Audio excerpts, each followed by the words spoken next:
Okay, so what's this beautiful old beast? 1939 Willys Overlander. Yeah. The customer bought it from over east. Okay, and yeah, just yeah. trying to get licensed, so he took over for the first inspection. Yep. And the brakes weren't working properly, and there were a couple other little things wrong with it, which was sorting out. Yeah. We're just waiting for the muscle to come back, and some new tyres because the tyres are old and cracked. So Yeah, we yeah. just put the Falcon rims on there, which is the same stud pattern. Perfect. This is actually built in Australia by Holden Brothers. Yeah, yeah. I don't know if you know the history about that.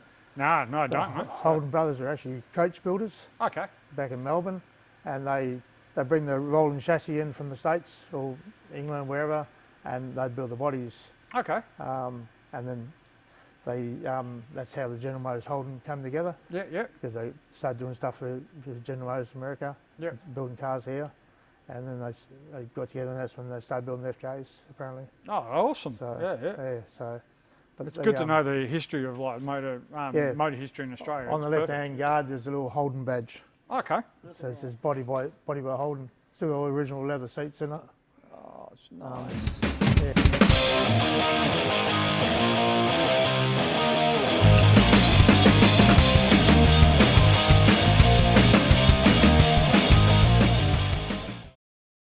Yeah, it's quite nice. They definitely don't make them like they used to. No. Hand things. Yeah. Wow. On the back, little cords to hold when you climb in. Oh, yeah, yeah, yeah. Yeah. Well, the Wow. old Holdens used to have the straps. Yeah. With the press studs on, they just hang there. So, yeah, Perfect. Still got the original four-cylinder motor in it. Yeah, yeah. So And that will still go quite nicely, innit? yeah, yeah. So yeah, it runs quite good. So Yeah. So but it's certainly a different car, but that's how it all started. This is the first one to have hydraulic brakes. Oh, okay. Yeah, Yeah, so yeah. The 37s had all mechanical, Yep. and apparently quite treacherous. Yep. But yeah. No, this is nice. I love it. Yeah, you don't see many of these things all running around anywhere these days. So, you know, and it's good that they still are though. Yeah, you can't wear shoes when you drive it, but You the can't? brake pedals here and the accelerator pedals under here. Oh, okay. Wow. You got to put your foot on the accelerator, hit the brake pedal. He turned up, got out the car park, and had one boot on, one off. Look, he goes, yeah, you can't drive with your boots on. Yeah, jeez. The brakes weren't very well either. So that might be a bit different now. But yeah. So yeah, but the pedal was quite low. Yeah, yeah. So hopefully when we fix it all back up, it'll be nice to drive. Perfect. So awesome. All right. What's next? XL. Okay. So what's this one? It's a 1963 XL Ute. Yep. Customer, it was his father's car. He bought it over from South Australia. Okay. And we're just going through the process of getting engineered now. Yeah, he's done a lot of custom work to it, that's for sure. So, yeah, that's how he got it off his father. Wow. The 302 C4. Yep. 9-inch diff. Just to get him licensed engineering, you've got to have disc brakes. Yep. Collapsible steering column, 2-speed wipers. Okay. And seat belts. Okay. Yeah. So we've put a modified steering column, which he bought from Subaru. Okay. They shortened the steering column and used the XY steering column, which is collapsible. Awesome. And they're getting a bit hard to get now, the XY columns apparently. Yeah, from what Tony was saying. Yep. So we're just waiting for the paperwork to come back and see how we go with it. Yeah, and then you can take it over the pits and get it done. They had gas on it. I've taken all the gas out because it's all out of date. He didn't want it in there anyway. Okay, yeah. So a big gas tank in the back. We've taken all that out, Yep. filled up all the holes and changed and rewire it all. Yeah, yeah. So yeah, so. It's a beautiful bloody ute, that's for sure. So, done it well. Yeah, it's got tinted glass in it as well. Yeah, yeah.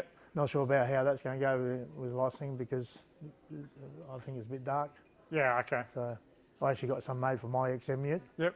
And the guy said he looked at this, he said, it looks a bit dark, so, but we'll see how it goes. Yeah, yeah. So yeah.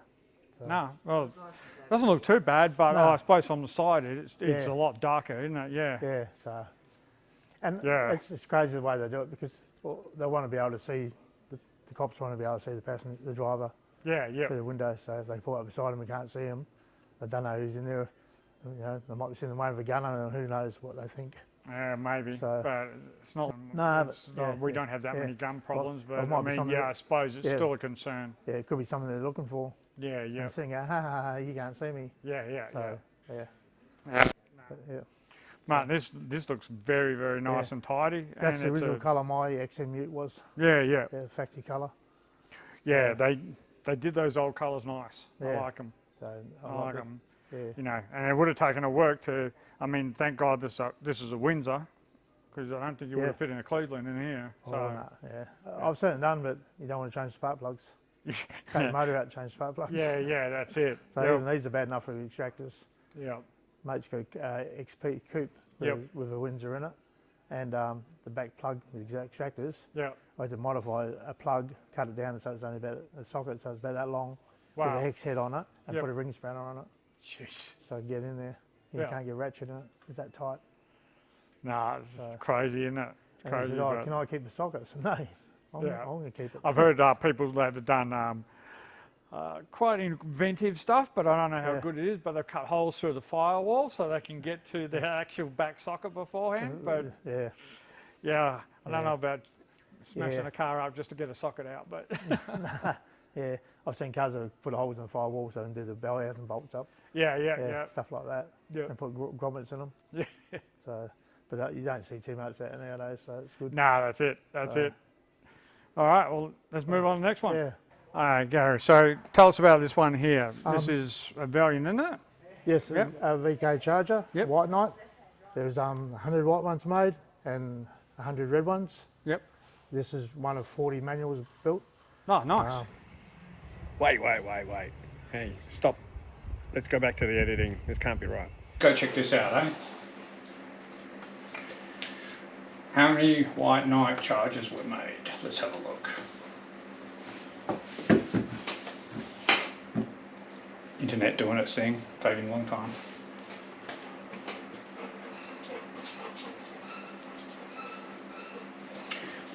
Okay, so there was 200 made, 200 all up. So 100 white, 100 red, 120 came out with 3-speed and 80 came out with a 4-speed, and that was it. So this makes this car rarer than a rocking horse. So they are pretty rare. We helped Paul get licensed. Paul's a good friend of Vicky's for years. He come help us a few times at the workshop. Oh, cool. Yep. We saw under the pump a bit. He comes and helps out a bit, so we helped him out. Yep. And it goes quite well. So yeah. No, I mean, I've only, like I said, I've only seen 2 of these before in the past, this is the second one. So yeah. So. No, it's beautiful. I love the red piping and everything that's on the seats and stuff like that. So it's perfect. No. Yeah. One of our customers has got a red one. White knight. Oh yeah. We had to work on it when it first came. Brought over east and got recommended by some of the charger clubs. So he rang me up and grilled me on the phone as who I am, what I do, blah blah blah. Yep. Then he came in and met us and he said, yeah, okay. So he got sent over on the tow truck. We put it in the showroom in the old shop. Locked it, put a car cover on it. He didn't even get it home. And he it blew a core plug out top of the head. Oh, sheesh. Supposed to be rebuilt. Anyway, so he came over the next day with his dad and his brother to show him the car because nobody had seen it. And we had it covered up. I said, he took the cover off and went and opened the doors. It's locked. I said, yeah, that's what we do. Oh, just checking, just testing, he says. Yeah. And he said, I can take some photos for $50 each. You know, in my shop, you can't just take photos. Yeah. So it's just a joke, you know. We sort of, it broke the ice a bit with him. We found out that in the top of the Hemi heads are the core plugs. Yep. Some of the later ones had a screw-in plug. Okay, so obviously a trouble, and some, when they'd done the motor, they hadn't put the core plugs in properly. Yeah. They popped one out. They went to knock one of the other ones out and it just basically fell out of my hand. So he was quite lucky. So we flushed all the engine out, replaced the core plugs. Yep. And I made a little tool to spread them a bit so when they went in a bit tighter. So put it back in. He's driving it, he loves it. Yeah, so, perfect. We got that license for him as well. He got it on the chargers on the grid, so he was happy. This one was there, mine was there, and Ivan's was there. So. So, nah, awesome.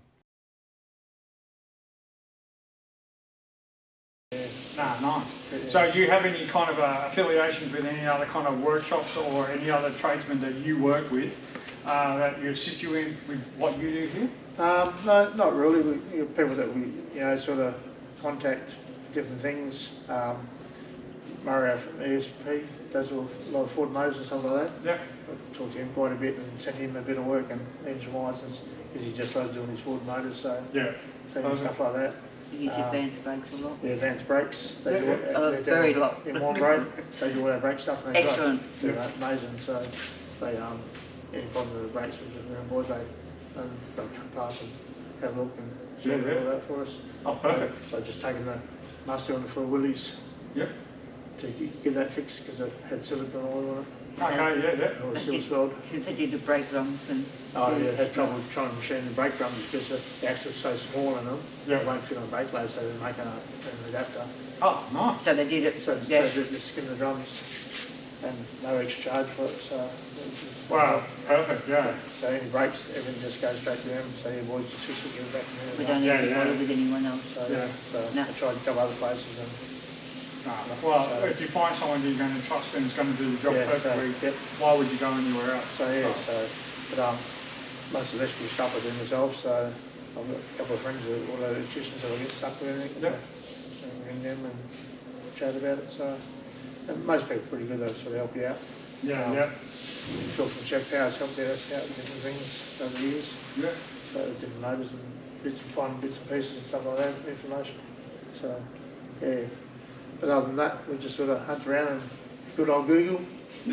Find places overseas that sell parts and deal with them and get what you can. Well, there's not much over here for the old cars. It's probably not a big enough industry in WA as such at the moment to have someone be importing parts here.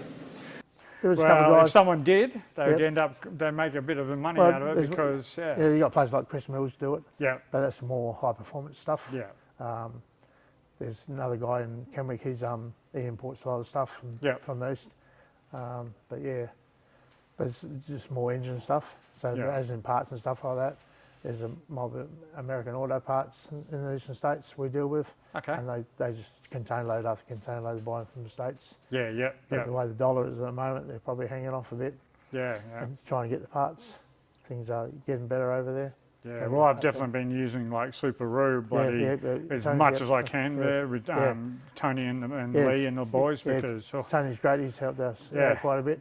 Perfect. We actually went up the other day and got some parts off him. We go past on the way to work. And guys at Rare Parts in Bentley. They're quite good, Paul and Rob. Awesome. So every little bit helps. That's and there's so much knowledge around as well. So everyone helps everyone. The guys at Rares will send people down there, or go and ring Gary and ask him about this and try and help people out and steer them in the right direction. Well, that's good because that networking does help. That networking really does help. Okay, look, thanks guys for inviting us down here and for showing us around your shop and everything like that. And it's lovely to see all these old cars getting rebuilt and fixed up and keeping them on the road. Look, you're doing a fantastic job here and you've obviously got repeat customers, so you're doing well with your business. So, hey, we'll see you around anyway, because I know we see you at meetings and we see at shows and events all the time. Port Denison. Port Denison. We'll catch up with you soon. All right. Thanks for that. Appreciate it, mate.